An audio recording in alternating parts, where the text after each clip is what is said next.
Hello दोस्तों, आपका अपना चैनल एक्सप्लोरिंग एजुकेशन आपके समक्ष है। एक और पुस्तक विवेचना। पुस्तक का नाम है ओघड़। इसको लिखा है नीलोत्पल मरनाल जी ने। अगर हम इस पुस्तक के बारे में बात करें तो इस पुस्तक में ग्रामीण परिवेश को दिखाया गया है। ग्रामीण परिवेश से जुड़े हुए सारी जो घटनाएं हैं उसको दिखाया गया है, जिसका मुख्य आधार है वहाँ पर चुनाव।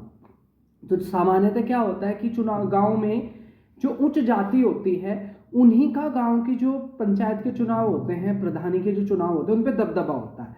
तो इस पुस्तक में इसी कसमकस को दिखाया गया है कि किस प्रकार एक दलित व्यक्ति बाहर से आकर पैसे लाकर गांव में जो उच्च जाति के लोग हैं उनको चैलेंज देता है चुनाव के लिए।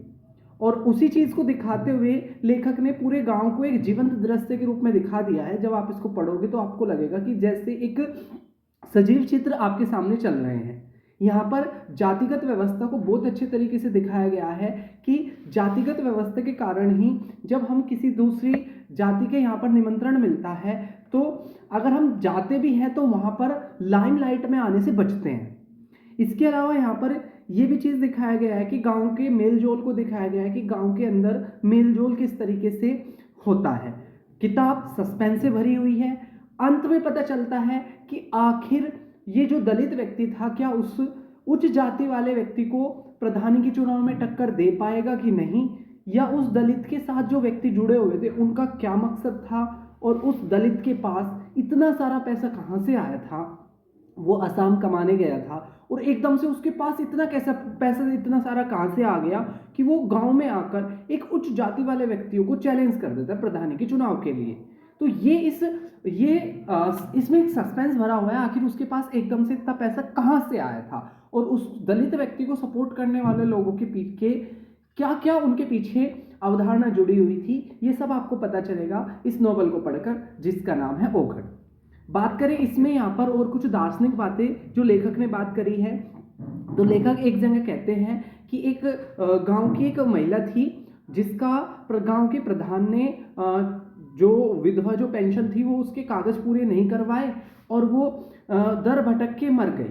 अब वो बात कह रहे कि जो उसका जो भूत होगा वो प्रधान को परेशान करेगा। ऐसे एक जगह लिखा है कि इज्जत बचाने और बनाने में बहुत अंतर है, यानी कि इज्जत बचा के रखना और इज्जत बनाना दोनों में अंतर होता है। तो सामान्यतः हम क्या करते हैं, जब भी हम किसी कठिन परिस्थिति में आते हैं तो हम बचने का रास्ता निकालते हैं, जो इज्जत बचाना कहलाता है। इसके अलावा यहाँ पर एक दिखाया गया कि गांव के परिवेश में चोरियां कम होती है। एक जर्जर सा ताला, जो जर्जर होता है ताला, ठीक है, उसके भरोसे भी एक विश्वास के तौर पर वहां पर चीजें चलती रहती है। इसके अलावा यहाँ पर एक और चीज उन्होंने दार्शनिक बातें एक जगह पर लिखी है कि बड़े आदमी का जीवन और मरण देखने लायक होता है, यानी कि जो लाइमलाइट में जो लोग व्यक्ति होते हैं, ठीक है, हम उस पर ज्यादा फोकस करते हैं। इसके अलावा उसमें एक जगह पर दिखाया गया है कि दारू पीने की 3 अवस्था होती है। सबसे पहला व्यक्ति दारू को पीता है, फिर दारू व्यक्ति को पीती है और अंतिम अवस्था में वो व्यक्ति दारू पी पी के क्या हो जाता है, मर जाता है। इस एक जगह पर दिखाया गया कि एक व्यक्ति था, शहर का एक लड़का था, शहर का लड़का था और वो मार्क्सवाद को बहुत ज्यादा मानता था, लेकिन प्रैक्टिकली जब वो गांव में आया तो उसकी मार्क्सवाद की थ्योरी सब जगह पर नहीं चल पाई। तो वहां पर लेखक लिखते हैं कि किताबी ज्ञान और व्यवहारिक ज्ञान में बहुत अंतर होता है। इसके अलावा एक जगह पर दिखाया गया जो पुलिस वाले हैं या कोई भी प्रशासन का जो व्यक्ति होता है तो संविधान की कसम खाता है।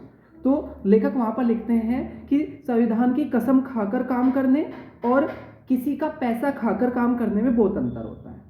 इसके अलावा एक जगह पर दिखाया गया है एक महिला की व्यवस्था को दिखाया गया है कि जिसमें कि वो उसके पिता अपने पति से अनबन होती है, लेकिन वो सामाजिक लांछनों से बचाने के लिए वो लिखती हैं, लेखक उसके लिए लिखते हैं कि सामाजिक कालिक पोतने से अच्छा है कि दिखावे का सिंदूर पोते रहना। इसके अलावा यहाँ पर एक चीज़ दिखाई गई है कि जो व्यक्ति, जो लड़का शेखर नाम का लड़का जब वो गांव में आता है और मार्क्सवाद का सपोर्ट करता है तो वहाँ पर लेखक लिखते हैं कि मार्क्सवाद की विचारधारा को मानकर लोगों ने धर्म तो छोड़ दिया, लेकिन जो अफीम था वो नहीं छोड़ा। तो ये सारी चीज़ें थी किताबों से जुड़ी हुई दार्शनिक बातें और इसकी कहानी। आपको पुस्तक रिव्यू कैसा लगा कमेंट बॉक्स में जरूर बताओ। एक्सप्लोरिंग एजुकेशन जल्द ही मिलेगा एक और पुस्तक रिव्यू के साथ। तब तक के लिए टेक केयर। जय हिंद, जय भारत।